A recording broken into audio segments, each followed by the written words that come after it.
स्वामी तुझ्याशी बोलतात, तुझ्याकडनं चित्र करून घेतात. अरे पण साधना कोण तुझा बाप करणार का? असं पहिलंच एकदम खड्या आवाजात पहिलं वाक्य ऐकलं. पण घडणारी प्रत्येक गोष्ट ही स्वामींच्या अस्तित्वाची प्रचिती देत होती. अगदी उदाहरण द्यायचं झालं, 2 मुख्य चित्र त्यांनी सांगितली होती. एक महाराज बालरूपामध्ये जमीन दुभंगून प्रकट झाले ते चित्र. दुसरं महाराजांची अंत्ययात्रा भक्तनिवास मधल्या म्युझियम मध्ये लागल्यानंतर कित्येक दिवस ते चित्र ते लावायचीच कोणाची हिंमत होत नव्हती.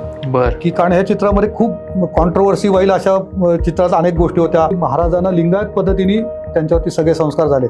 त्यामुळे महाराजांचाच फिजिकली सोडलेला जो देह होता तो बसलेल्या स्थितीमध्ये लाकडी रथातनं त्यांना नेलं होतं. सगुण रूपातले महागणपती म्हणून स्वामी महाराज मला चित्रायचे होते. की ज्याच्यामध्ये कमळाच्या शिजेवरती पवलेले महाराज, लक्ष्मी पाय चेपती, विष्णू बाजूला हात जोडून उभे आहेत, शिवपार्वती बाजूला आहेत.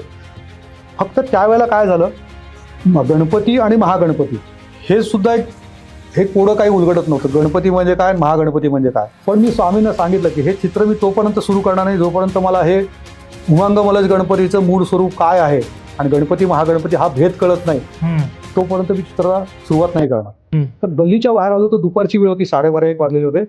आणि दुपारच्या वेळेला एक विलक्षण गोहीपान आंबाडा घातलेली आणि अतिशय तेजस्वी म्हातारी अशी गल्लीमधनं हातवारे करत समोर येत होती.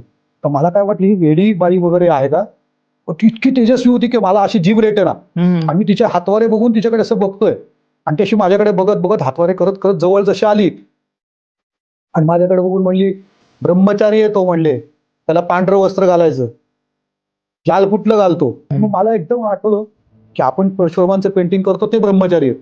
कदाचित त्या बाई म्हणलं त्यांच्याबद्दल बोलल्या का, असं म्हणेपर्यंत कोल्हापूरवरनं मुंगळे महाराजांचा फोन आला. काय म्हणले, झालं का रेणुका मातेंचं दर्शन, असं त्या पटकन ते बोलले. आणि मला एकदम अक्षरशः खोटं वाटेल, असं का अंगावरती शहारा आला माझ्या